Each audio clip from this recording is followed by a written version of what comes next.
বুয়েট থেকে পাশ করা একজন শিক্ষার্থী 10ম গ্রেডের চাকরির জন্য আন্দোলন করতেছে, ব্যাপারটা খুবই চিপ লাগে না? যে ইঞ্জিনিয়াররা কেন 10ম গ্রেডের জন্য আন্দোলন করবে? জিনিসটা খুব খারাপ লাগে, রাইট? বাট সত্যি কথা বলতে গেলে এটার পিছনে আছে অনেক বড় ধরনের একটা প্যাচ, যে প্যাচটা আপনি যদি না বুঝেন তাহলে আপনি হয়তো বা বুঝতে পারবেন না যে কি বুয়েটের স্টুডেন্টরা কেন আন্দোলন করতেছে। সো আজকের এই ভিডিওতে আলোচনা করব কেন এই বুয়েট ভার্সেস ডিপ্লোমার এই আন্দোলনগুলো চলতেছে এবং এই বুয়েটরা যে আন্দোলন করতেছে আন্দোলনের পিছনে তাদের যুক্তিকতাটাই নেই কতটুকু। সো চলুন শুরু করা যায়। আমরা বুয়েটের আন্দোলনের ব্যাপারে যাওয়ার আগে যদি আগে এই আন্দোলনের পিছনের কারণটা একটু ঠিক মতো বুঝতে যাই, তাহলে কিন্তু আপনাকে একটু বলবো ডাক্তারি সম্পর্কে। সাধারণত ডাক্তারির বেলায় যে জিনিসটা ঘটে থাকে যে এমবিবিএস বা বিডিএস এই দুইটা ডিগ্রি যারা করে তারাই কিন্তু বেসিক্যালি ডাক্তার নামটা যেটা সেটা তাদের নামের আগে লাগাইতে পারে। এছাড়া অন্য কেউই কিন্তু কখনো ডাক্তার নামটা লাগাইতে পারে না তাদের নামের পিছনে, অর্থাৎ তারা নিজেদেরকে ডাক্তার হিসেবে পরিচয়টাই দিতে পারে না। তার মানে কিন্তু ইজিলি এটাই বোঝা যাচ্ছে যে কি নার্স হতে শুরু করে সহকারী অ্যাসিস্ট্যান্ট হতে শুরু করে বাকি যারাই থাকুক না কেন হসপিটালে, যারা যত পরিমাণে সাহায্য করে থাকুক না কেন, যারা অনেকদিন ধরে কাজ করতে পারতো যত অভিজ্ঞতাই হোক না কেন, তারা কিন্তু কখনোই ডাক্তার হিসেবে প্রমোশন পাবে না বা তাদের নামের পিছনে ডাক্তার শব্দটা ব্যবহার করতে পারবে না। তো এমবিবিএস পাশ করে একজন ডাক্তারের এন্ট্রি পোস্ট হচ্ছে 9ম গ্রেডের সহকারী সার্জন অথবা মেডিকেল অফিসার হিসাবে। অন্যদিকে যদি ডিপ্লোমার ব্যাপারটা দেখতে যাই, ডিপ্লোমা পাশ করে যারা তারা basically sub assistant community medical officer হিসাবে চাকরিতে যোগদান করলো। পরবর্তীতে তারা যে প্রমোশন পাবে এবং প্রমোশন পেতে তাদের আগে ডাক্তার শব্দটা লাগাবে, এই ব্যাপারটা কখনোই হয় না। তারা যত যাই হোক না কেন, তাদের যত বেশি পরিমাণেই এক্সপিরিয়েন্স থাকুক না কেন, তারা কিন্তু কখনোই ডাক্তার শব্দটা লাগাবে। সো ইজিলি কিন্তু এখানে বোঝা যাচ্ছে যে কি একটা ডিগ্রির ভ্যালু কতটুকু। বেসিক্যালি এই জিনিসটা নিয়েই কিন্তু যত সব ঘটনা। সো আমি যদি ডাক্তার নিয়ে যেহেতু কথা বলতেছি, আরেকটু কথা যদি ডাক্তার নিয়ে বলতে যাই, কারণ কি ডাক্তারের সাথে বেসিক্যালি আমি ইঞ্জিনিয়ারিং এর কম্পারিজনটা করবো যে কি কারণে ইঞ্জিনিয়াররা বৈষম্যের শিকার হইতেছে, যেখানে বাংলাদেশে কিন্তু ইঞ্জিনিয়ারের অভাব নেই।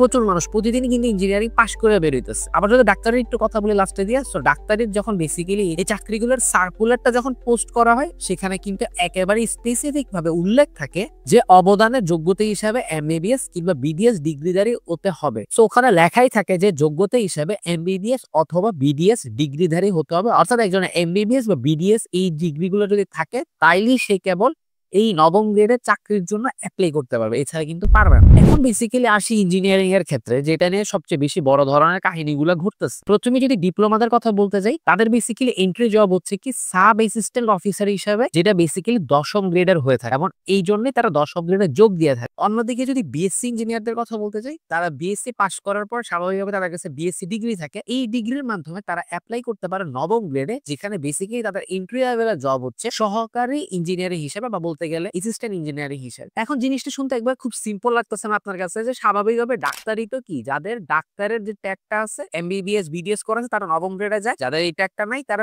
10ম গ্রেডে যায়। ইঞ্জিনিয়ারিং এর ক্ষেত্রে যাদের ডিপ্লোমা তারা 10ম গ্রেডে যায়, যারা কিন্তু বিএসসি ইঞ্জিনিয়ার তারা 9ম গ্রেডে যায়। জিনিসটা শুনতে একবার ইজি লাগতেছে না, খুব নরমাল লাগতেছে না? তাইলে আপনার প্রশ্ন আসতে পারে যে এইরকমই যদি হয়ে থাকে ঘটনাটা, তাহলে বুয়েটের শিক্ষার্থীরা 10ম গ্রেডে ঢুকার জন্য কেন ঝামেলা করতেছে? তাদের তো 10ম গ্রেডে যাওয়ার দরকার নেই, 10ম গ্রেডে ডিপ্লোমাদের জন্য। তাহলে কি বুয়েটের কি ভুল আন্দোলন করতেছে? তাদের আন্দোলনে কি যুক্তিকতা নাই? বিষয়টা কিন্তু এরকম না। এখানে পিছনে আছে বড় ধরনের একটা প্যাচ, যেটা বেসিক্যালি এখন আমি আপনাদেরকে বলবো। সো বেসিক্যালি আপনাকে এতক্ষণ কি বলছি আমি, যে 9ম গ্রেডের জন্য কি বিএসসি ইঞ্জিনিয়ার অ্যাপ্লাই করে থাকে না? যে এখানে একটা জিনিস ঘটে থাকে যেটা সাধারণত অনেকে জানে না হয়তো এতদিন পর্যন্ত, যতক্ষণ পর্যন্ত এই আন্দোলনটা না হইতেছিল, যে এই 9ম গ্রেডের ভিতরে কিন্তু ডিপ্লোমা ইঞ্জিনিয়াররা পর্যন্ত ঢুকে যায়। কিভাবে ঢুকে? যারা বেসিক্যালি অনেকদিন ধরে ডিপ্লোমাতে অলরেডি জবে আছে, তাদের এক্সপিরিয়েন্সের উপর ভিত্তি করে তাদেরকে 9ম গ্রেডে প্রমোশন দেওয়া হইতেছে। 9ম গ্রেডে যে তাদেরকে প্রমোশন দেওয়া হইতেছে, তারা যে এতদিন ধরে 10ম গ্রেডে ছিল, 10ম গ্রেডে এন্ট্রি লেভেলে চাকরি করছে, এক্সপিরিয়েন্স অর্জন করছে, আমাদের 9ম গ্রেডে প্রমোশন পাইতেছে। কিন্তু 9ম গ্রেডে চাকরি করার জন্য যে ডিগ্রিটা থাকার কথা, যেটাকে আমি বলতেছি কি বিএসসি ডিগ্রি, সেই ডিগ্রিটা কি ডিপ্লোমা ধারীর কাছে আছে যে সে অটোমেটিক 9ম গ্রেডে প্রমোশন পাই যেতেছে এবং তার নামের আগে ইঞ্জিনিয়ার কোনটা লাগাই ফেলতেছে? কারণ আপনি বেসিক্যালি চিন্তা করেন, একদিকে 10ম গ্রেডে কিন্তু 100% হইতেছে কি আমার ডিপ্লোমা ইঞ্জিনিয়ার, ডিপ্লোমা ইঞ্জিনিয়ারের 100%ই কিন্তু আমার 10ম গ্রেডে অ্যাপ্লাই করতেছে। সেই দিকে আবার 9ম গ্রেডে যে 100% বিএসসি ইঞ্জিনিয়ার অ্যাপ্লাই করলে তা না, তার মধ্যেও আবার কি ঢুকে যেতেছে, ডিপ্লোমা ঢুকে যেতেছে। তাহলে কি এটা কাইন্ড অফ বৈষম্য হইতেছে না? আর মেইন সমস্যাটা কিন্তু বেসিক্যালি এদিকে, আর এইটা নিয়ে মূলত মেইন আন্দোলন। আর সত্যি কথা বলতে গেলে এখানে আরো একটা ঘটনা আছে যেটা আপনি শুনলে চমকে উঠলো। সরকারি নিয়ম হিসাবে যদি বলতে যায়, আপনাকে একটু আগে বলছিলাম না যে 10ম গ্রেডে যারা অনেক এক্সপিরিয়েন্স অর্জন করে ওইসব ডিপ্লোমা দাঁড়িয়েদেরকে কি 9ম গ্রেডে প্রমোশন দেওয়া হইতেছে? এখানে আরেকটা ঘটনা কি সরকারি নিয়ম হিসেবে বলা হয় যে কি নবম গ্রেডে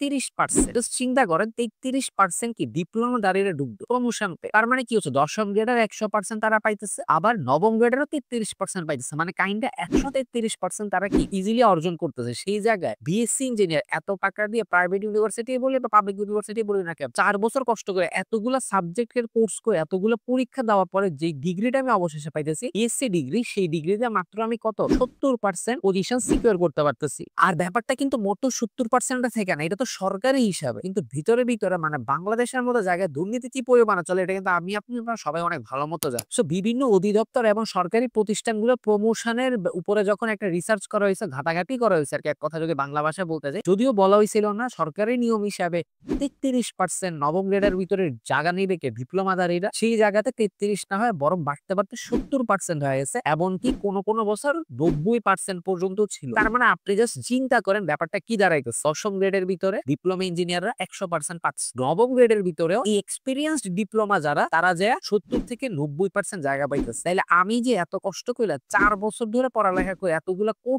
কোর্সের উপর final, midterm, quiz, presentation, assignment, project এত কিছু করার পরে যে আমি এত কষ্ট করে একটা বিএসসি ডিগ্রি পাইতেছি, এই ডিগ্রি দিয়ে মাত্র আমি কতটুকু পজিশনের জন্য অ্যাপ্লাই করতেছি 10 থেকে 30% পজিশনের জন্য আমি যুদ্ধে নামতেছি জবে। এটা কি কাইন্ড অফ চোখ বন্ধ করে একটা বৈষম্য হচ্ছে না? আশা করি আপনি এতক্ষণ ইজিলি বুঝতে পারতেছেন এই আন্দোলনটা কি জন্য। যদি না বুঝে থাকেন একেবারে শর্ট একটা এক্সাম্পল দিই। কথার কথা, একটা অফিসে 200টা জব আছে, 200টা জবের মধ্যে 100টা হচ্ছে কি নিম্ন স্তরের জব আর 100টা হচ্ছে উচ্চ স্তরের জব। কথার কথা আমি জাস্ট একটা এক্সাম্পল দিতেছি। 100 স্তরের জবে যারা অ্যাপ্লাই করতেছে তারা অনেকদিন চাকরি করছে, চাকরি করার পরে প্রমোশন পায় ওই উচ্চ স্তরের যে জবগুলো আছে সেখানেও 90% থেকে 70% এই সকল কিছু ওরা দখল করে ফেলতেছে। তার মানে ওখানে উচ্চ স্তরে আর জব থাকে বাকি কয়টা, মাত্র 10টা। আর ওই 10টা বা 30টা জবের জন্য এই এত কষ্ট করে বিএসসি যারা ডিগ্রি আছে তারা আবার এত 4 বছর তো কষ্ট করে যুদ্ধ করে পড়ালেখা করে, আবার ওই যে 10 থেকে 30টা জবের জন্য অনেক কষ্ট করে যুদ্ধ করে সংগ্রাম করে। আর এটার মাধ্যমে ইজিলি কি বোঝা যাচ্ছে যে জিনিসটা এরকম হয় তারা লাস্ট পর্যন্ত। কথার কথা, আপনি যদি একটা বিএসসি ডিগ্রিধারী হন, আপনার বস এরকমও হইতে পারে যে কি ডিপ্লোমা করে আসছে, সে মোটো বিএসসি ইঞ্জিনিয়ারিং সম্পর্কে কোনো আইডিয়া নাই, আর সে কিন্তু আপনার বস হিসাবে আপনাকে ট্রিট করতেছে। এখন একটা কথা আসতে পারে, অনেকে বলতে পারে যে কি এক্সপিরিয়েন্সই সব। একজন ডিপ্লোমাধারী যে বেসিক্যালি জায়গাটা বস হওয়ার যে সুযোগটা পাইতেছে বা নবম গ্রেডে যাওয়ার সুযোগটা পাইতেছে, স্বাভাবিকভাবে তার এক্সপিরিয়েন্স অনেক বেশি।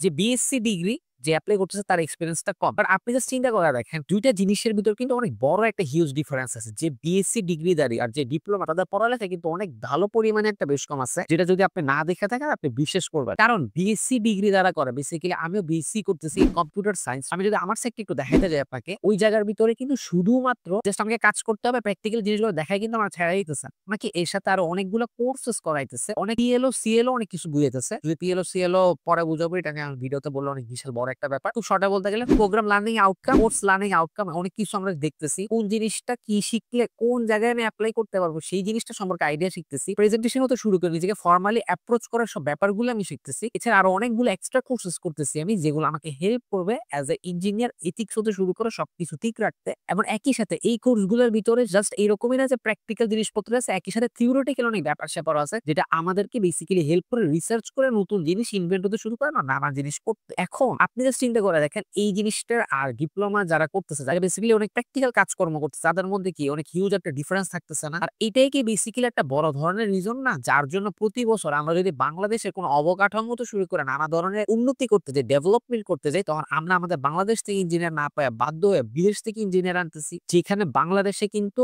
এখন অহরহ অনেক ইঞ্জিনিয়ার বের হচ্ছে। আগে ব্যাপারটা একরকম ছিল, ইঞ্জিনিয়ারদের পরিমাণ কম ছিল, যে ইঞ্জিনিয়ার কম থাকার কারণে যারা ডিপ্লোমা করতো তাদেরকে প্রমোশন দেওয়ার মাধ্যমে ওই পদগুলো দেওয়া হইতো। এটা খুব স্বাভাবিক ব্যাপার, এটা হওয়া উচিত। কিন্তু সময়ের সাথে সাথে সবকিছু যে পরিবর্তন হয়, জিনিস যে পরিবর্তন আনতে হয়, রুলস এন্ড রেগুলেশনস এর যে পরিবর্তন আনতে হয়, এই জিনিসটা বাংলাদেশিরা বা বাংলাদেশি সরকার কখনোই যেন বুঝে না। বিশ্বের সাথে তাল মিলানোর জন্য এই জিনিসটা করতে পারে না। আর এই জিনিসটা করাইতে হইলো আমাদের স্টুডেন্টদেরকে হতে শুরু করে যেই সিস্টেমই আপনি চেঞ্জ করান না কেন, সবাইকে আন্দোলনে নামতে হয়। আন্দোলনে না নামলে যেন কোনো কাজই হয় না, কোনো সিস্টেমই চেঞ্জ হয়।